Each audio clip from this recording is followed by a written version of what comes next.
supply chain. And it's going to be moderated by Mercina Tillemann, the Chief Operating Officer of GBBC.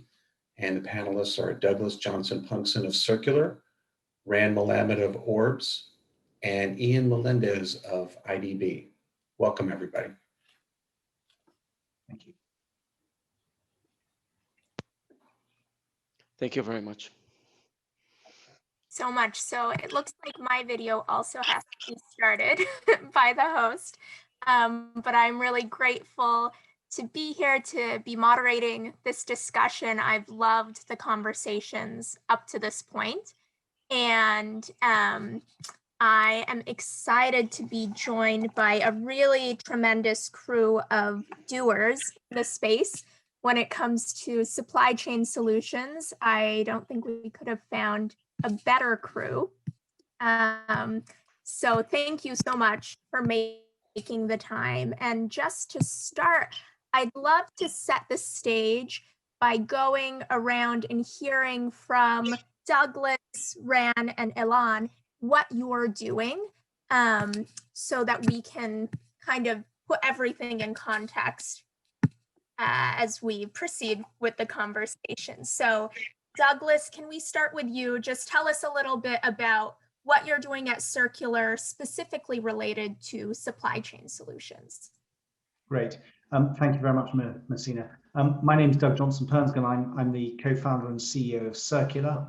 And we've been working for the last 4 years on the application of blockchain alongside other technologies to support primarily car manufacturers, but increasingly other industries, on demonstrating the responsible sourcing of raw materials such as cobalt, for example, which comes with concerns about child labor, or leather, for example, for cars, which comes concerns around deforestation, to demonstrate responsible sourcing, but increasingly to use the chain of custody or the flow of materials in the supply chain as a way of attributing proportions of scope 1 and 2 carbon emissions by each participant in the end product.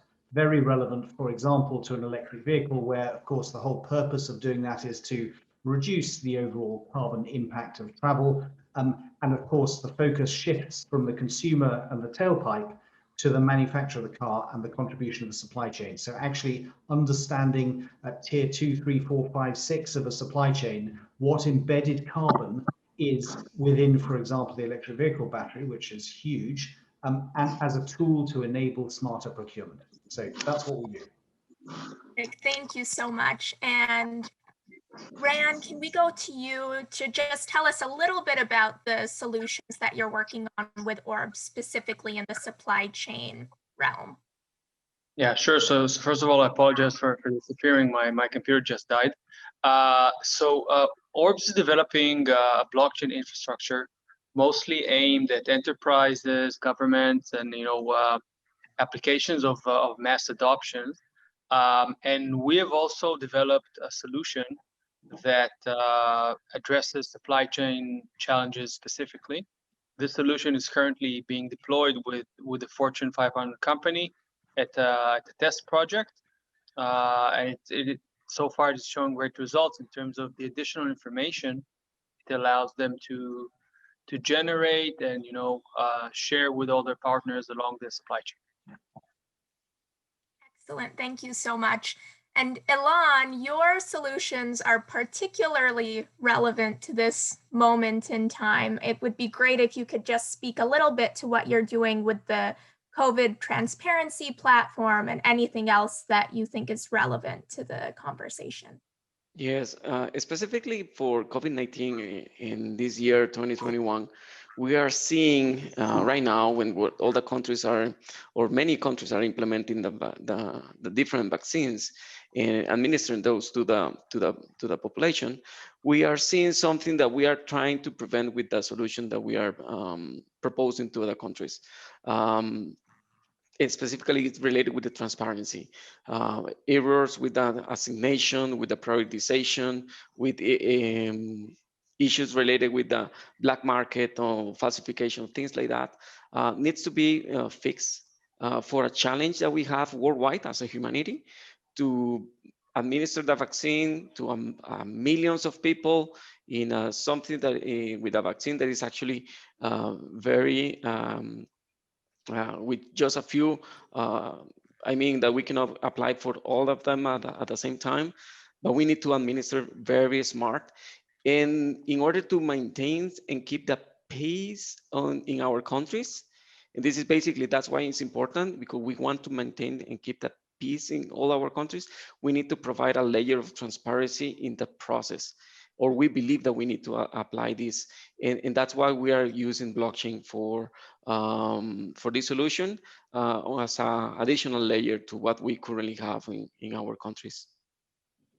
Thank you so much. And at risk of asking a painfully obvious question, I think it would be helpful to understand what the problems are with existing supply chains and why this transparency has not been feasible without blockchain, or whether it is feasible without blockchain. I'd love to understand, why blockchain, why now, why in every single supply chain solution that we hear. So whoever wants to go first, but I'd love to hear from each of your perspectives on this. Yeah, I'll just sticking to the previous order because that's probably easier and gives everyone else a break. There are two attributes to a distributed ledger which I think are helpful.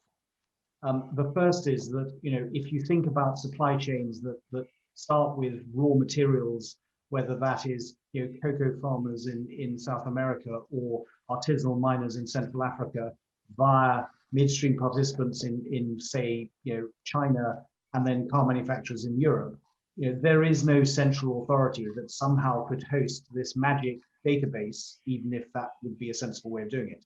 The other thing, of course, is there isn't a direct relationship between the upstream and the downstream, and the concerns about, for example, responsible sourcing generated in some upstream locations mean that the immutability that a distributed ledger can provide to that data means you can't rewrite history, subsequently, some months later, as these materials flow through supply chains, that history is now inconvenient. And so the benefit of immutability and the distributed nature of how trust can be engendered when there's no United Nations supply chain authority or something that could be trusted by everybody to act as the host for that. Now, obviously, in the early days of blockchain, we all talked about decentralized and entirely federated environments. The reality is that most of the commercial solutions that we see, and this is how we do it, someone has to be the system architect and someone has to be the system administrator. So clearly one needs to put in place appropriate controls about data so that it isn't misused by that, essentially the system architect stroke, system administrator, whoever performs that function. So for us, it's those two things. That's very helpful. Ran, any other thoughts on that topic? Sure. So I would add several aspects. The first one is refers to, again, the making a distributed and a decentralized platform, meaning that, let's say we have a consumer product company who's working with multiple distributors, who's selling with multiple retailers. Obviously, it is not the only consumer product company in the world. So if we think about the distributors and the retailers, they all each have to work with so many other companies. Now, each one has its own proprietary supply chain management platform. Now, it means that they have to maintain several platforms, basically for the same reason, getting a product from point A to point B. Now, blockchain introduces standardization in the sense that they all need to connect to a single platform. Now, one would assume, right, let's say you have two competitors, two consumer product companies, who would say, I have my supply chain, why don't you join as well? And we can share the expenses. In many, almost any market, no two competing companies will adopt the other's solution unless it was not owned by anyone. And this is where the distribution comes in. In addition, blockchain offers great solution in terms of the way you share information. So let's say I'm the retailer and I'm buying from distribution services from several distributors. I'm buying my product from several consumer product manufacturers, I do not want to share a lot of the information. Blockchain allows me to share selectively the pieces of information that I want to share with the relevant partners along the chain. Very helpful. And Ilan, I'd love for you to speak to that, but I'm also curious. All of these capabilities sound incredibly exciting and also just practically very useful. How much does all of this cost, especially when you're thinking about deploying it in countries who maybe don't have resources to fully revamp all of their technical infrastructure? What are the practical costs associated with deploying something like the COVID vaccine transparency platform? And is it really a feasible option for countries that or entities that maybe don't have enormous assets to dedicate to deploying these solutions? I think the cost, it might vary between regions and regions, specifically for those regions where we have a consortium, like in Latin America or Europe. In case of Latin America, we have LACChain. And LACChain is the platform that has been deployed by a group of partners, including the ADB lab. But also many other partners that between them and in a collaborative way, we all participate in reducing the costs for the utilization. We strongly believe that blockchain is an enabler, and it enables our societies to take advantage of new technologies and new benefits that the technology can bring us. So the cost, it could be relative. In our case, it's actually a cost that is much of it is already invested. But for some reasons, for some other regions, we might not have that kind of infrastructure. And that's why it's also important to start this conversation and how we can enable these kind of consortiums between regions. One of the things that I wanna share here is what is the gain that we can have implementing these solutions, or I mean, enabling a platform for transparency in this case of vaccines. Is it going to enable us as a humanity, as a society, to have like a vaccine passport, which is a standard between all the countries, and allow the people to go to public events or move between countries? That's kind of a conversation that is possible if we have the technology for it. And that's something that we believe is actually the next step of what we are learning from this pandemic. I believe that COVID-19 has it has been very painful, but also has been a very good teacher in how we as a humanity can learn and become something better for the future. And this is very important in terms of the credentials or verified credentials. We are planning, or we are building this solution in a way that if you are administered with a vaccine by a social, public or health agency, but somebody else in another country can verify that you are actually vaccinated and that you have that latest COVID-19 vaccine, for example. So that's things that we can enabling, and we can also share the information between blockchains. For example, our LACChain platform can share also the transactions in another consortium, like Alastria in Spain, for example. And we can enable that kind of collaboration worldwide, creating a set of standards. And Ilan, one more question in terms of what you're working on. And you said the next step is the vaccine passport, potentially. How long do you think it will be until that's a reality for everyday consumers? I think we are going to see it sometime this year. I'm very positive of that. It's very exciting. Yeah, it is. So moving back to Doug, I'd love to hear from your perspective. When you think about consumers, when are they going to experience the benefits of these updated supply chains? I know from the back end, there are a lot of companies who are already working on it. You think of Walmart, there's the famous leafy greens story, how they can track, you know, from farm to grocery shelf where those greens came from, hopefully mitigating foodborne illness. But if I want to know, for example, where the fibers came from that made the sweater that I want to buy, is that something that I can anticipate in the next year, the next 5 years? What do you think?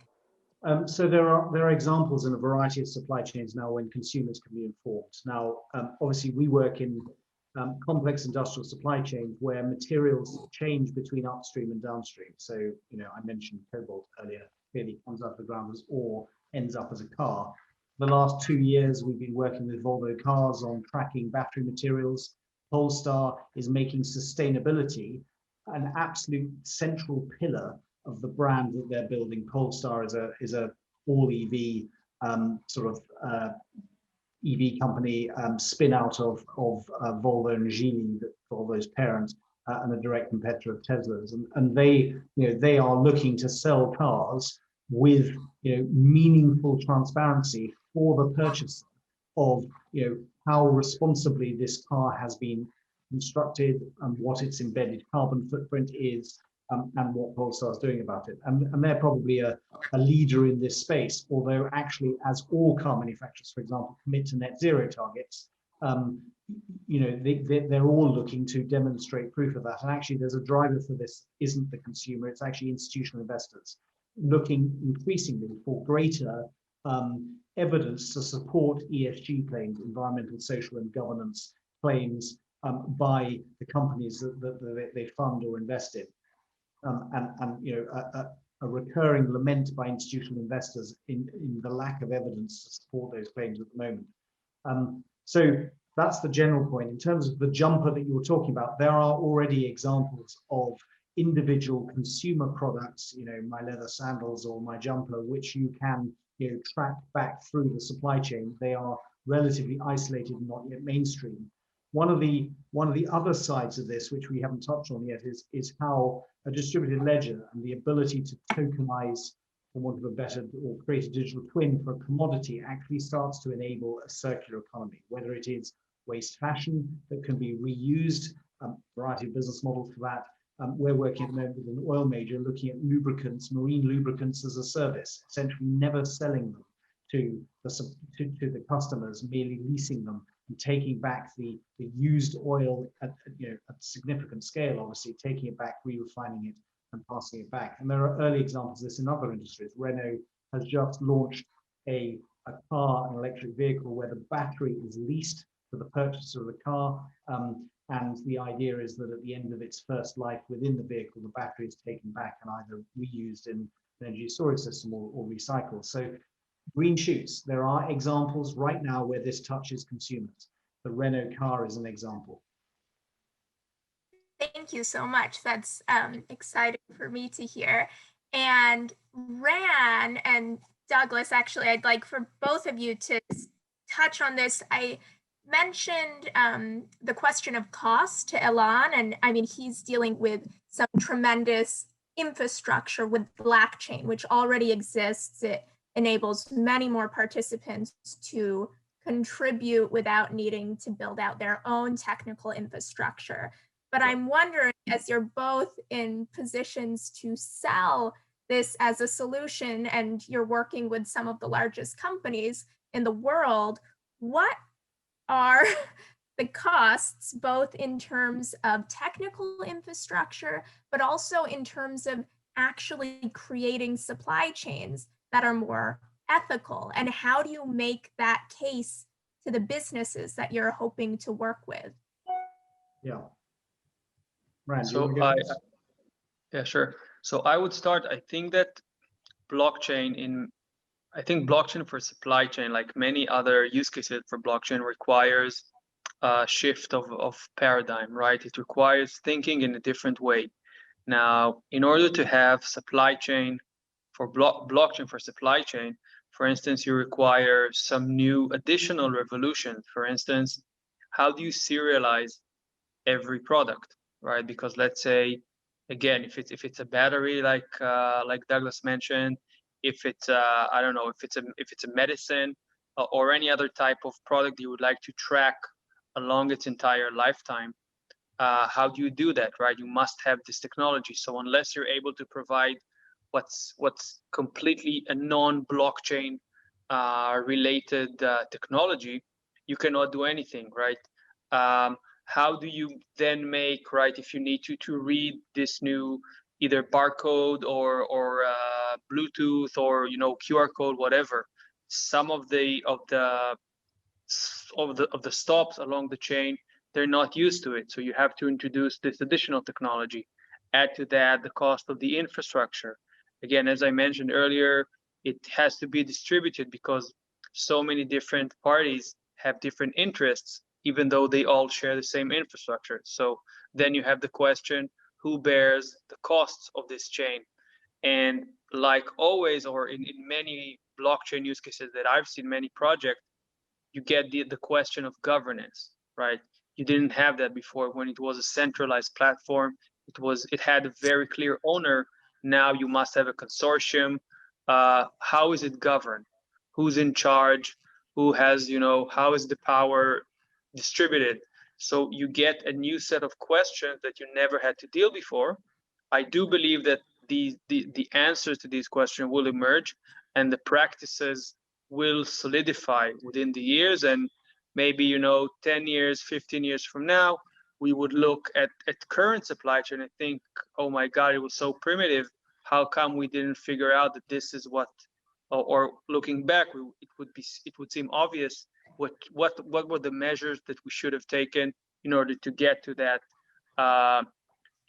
better situation. Because obviously, and again, I can talk about at least 20 use cases that we have written about and introduced to customers, in which blockchain can make supply chain so much better.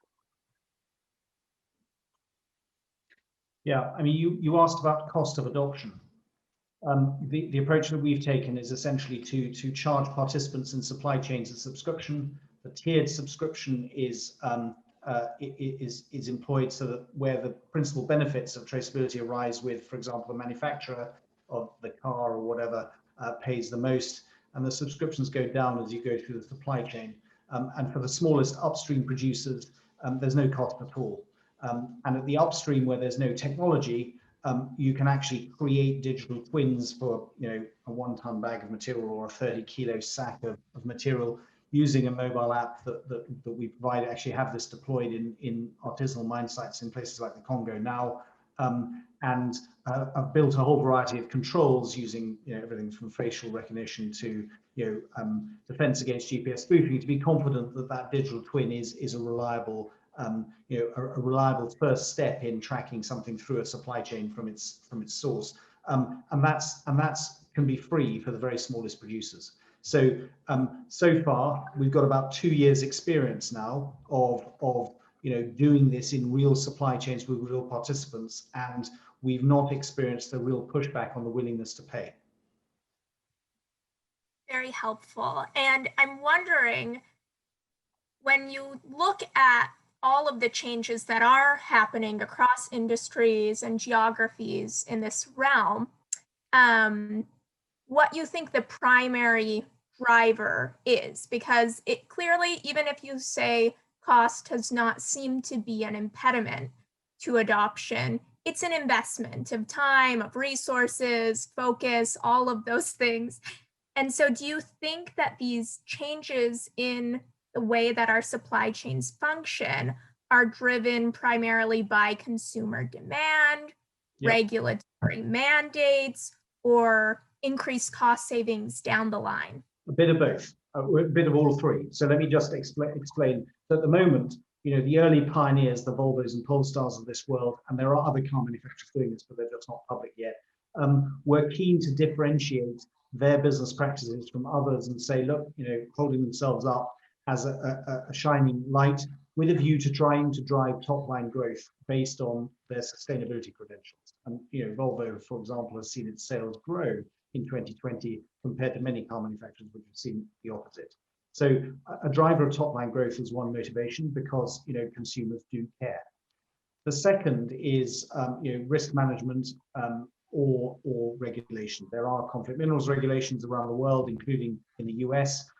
Europe has just published what's called the EU Battery Directive, which requires the carbon footprint of electric vehicle batteries to be measured, requires a circular economy for batteries, and that critical raw materials like battery materials are kept in Europe. I would be stunned if a Biden administration with a far greater focus on sustainability doesn't seek to adopt something very similar, because the US has for some time had concerns about its over-reliance on the Chinese supply chains for things like battery materials.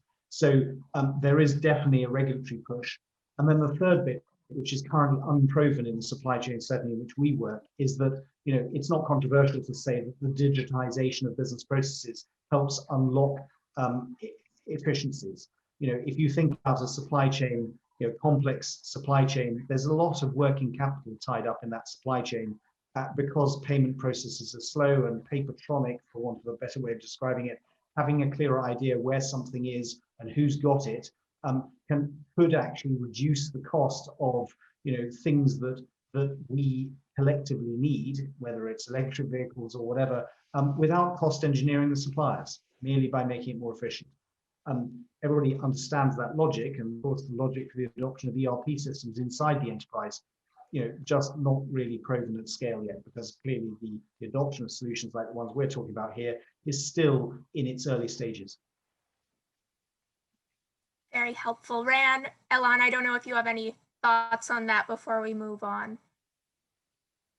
From what I've seen, from the project that we've delivered and the customers that we're now talking to, potential customers, the number one driver is the benefits of using blockchain. I think that in many of the use cases that we've seen, even though there is a clear value to the consumer, I haven't seen use cases or specific projects in which the demand was driven by the consumers, but mostly again, figuring out that there is a very big added value when you use blockchain, and the potential, as you go, there's so many additional features you can add, and so much information you can gather, analyze, and improve as a result. In our case, I believe the main driver for this initiative is actually the consumer. The consumer, as we see them as a beneficiaries of the vaccines, and the ones who need and are part of the society who needs the transparency to make sure that the vaccine that they are receiving or that they are administering is actually safe, is actually in good shape, is actually from a trusted source, and they can be comfortable applying the vaccine. Also, there is another component, which is actually the process that we have in our different countries. Latin America is a mix of different realities. There are countries with more skill and mature information health systems, but there are some other countries with not so mature or developed systems. So we need to adapt to each one of the realities and enable a platform that can be applicable in both cases. And blockchain actually help us with that, knowing that we don't have an underlayer platform sometimes. An information system that can be mature enough to provide by themselves the guarantees or the safety that this cold chain, for example, in case of vaccines, cold chain can need.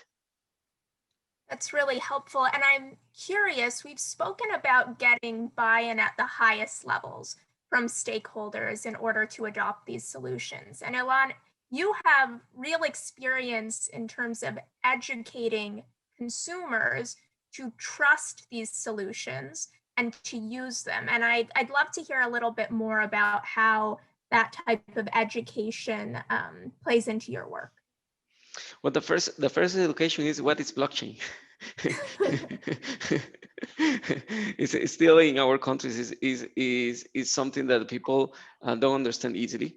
And some of the the things that we normally do at the beginning of our sessions is to explain that we are not inviting the wheel, or that we are not changing what they already have. Rather than we are applying a new layer of technology based on blockchain, who is going to provide us with the transparency. So switching the mindset of the people that we are not replacing what they already have is actually key for our health institutes to understand how the process is going to be beneficial for them. And then the other thing that we want to educate is related with the verified credential, and how the cryptographic proofs and mathematics can actually make transparency and also accuracy of what we are seeing in the verified credential, and to confirm that only the information that we want to share is going to be shared. Very helpful. And I'm mindful of time, but I'd love for our last question to hear from each of you. In so many ways, the world we inhabit today is fundamentally different than the one we lived in last year. I think of where I was, and maybe many of you were in Davos last year during the World Economic Forum meeting, and now we're all in our pajamas in our living room. So I would love to hear, though, because my experience has been that the current crisis has accelerated or maybe rejuvenated a lot of the conversations surrounding the need for digital infrastructure updates. And I'd love to hear from each of you how the current crisis has maybe reshaped the work that you're doing, or whether it's led to conversations that maybe you wouldn't have had if we weren't in this current situation. So we'll start with Doug, then Rand, then Ilan, and then we'll wrap up. Thank you so much. Yeah, so thank you. The short answer is yes. And let me give you an example that we've seen driving the conversations with our customers. Last March, when we all went into the first lockdown, and in many cases, pretty hard lockdown, a variety of countries, we all started working at home and stopped traveling, et cetera, et cetera. And global carbon emissions fell by about 7%, which is what the Paris Agreement requires annually. And one of the obvious questions is, why was it only 7% when most of us stopped doing everything? And the answer is because we were obviously at home consuming power, but also we were clicking away on Amazon buying stuff, and that stimulates demand, and which means all the polluting factories around the world are still doing their thing, all the shipping is still moving goods around, and what it's done is shone into sharp relief the contribution of global supply chains to greenhouse gas emissions. And as a result, certainly the customers we work with realize that not only is some greater degree of supply chain transparency necessary, but that actually they are collectively starting to show in sharp relief the contribution that the manufacturer of a car or concrete in construction has on global carbon emissions. And I think it's one of the reasons why institutional investors are starting to become more activist in this regard. BlackRock, particularly, a few months ago voted against the boards of 53 companies, saying you're not doing enough fast enough. What you claim you're doing isn't really real, it's vaporware. And I think that clamor from institutional money will accelerate the adoption of solutions like ours to drive greater transparency.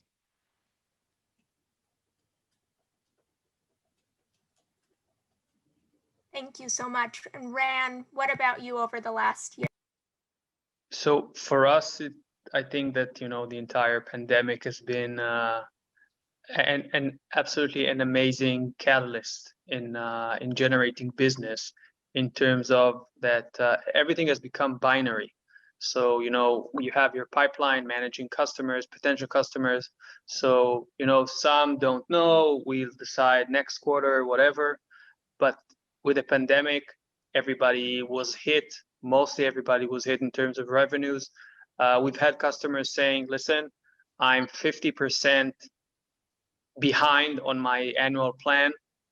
I cannot afford going into new project, new technologies are completely off the list. While others are saying, listen, I have to adopt any kind of technology I think I can that will make my life better and will make me more efficient and will allow me to meet the plans. So I would like to talk more business, right? And let's get to the point and let's start to deploy as fast as we can. So, you know, if we had more of a gray area in terms of, you know, pipeline and customers real intent, so the pandemic just, you know, you're either 1 or 0. Gladly, we have a lot of ones, right? But I'd say that this is the most significant, I'd say, effect that we've seen on our market, on our potential customers. In our case, well, last year was very weird for everybody, and especially for I know that for each one of us. I believe that what we can get from the last year is the lessons that we were able to learn, and how we are going to take those lessons to prepare for what is coming next. This is not gonna be the last pandemic that we're gonna face as humanity, and probably in our lifetime we're gonna see a second one or a third one. I don't know. I really don't know about it, but I have read and heard that this can become more frequently. So we need to take this lesson to prepare ourselves for what is coming next. And one of the things that we have learned is well, in the supply chain, there are some limited goods that we need to be very careful, that we are learning how to, for example, with the solution that we are implementing, how we can provide a transparency layer that is going to help us with black markets and falsification, things like that, that is going to be beneficial for the humanity as a whole, and probably can prepare us for the next step, not necessarily to the next COVID-19 issue or 20 or 23rd, but something similar that we can adapt our learnings into a new scenario. Well, thank you all so much for making time for this conversation. I know you're actively engaged in actually building these solutions and deploying them. And so I'm mindful of how valuable your time is and grateful for the conversation we were able to have. Thank you so much. Thank you. Thank you. Thank you very much for the invitation.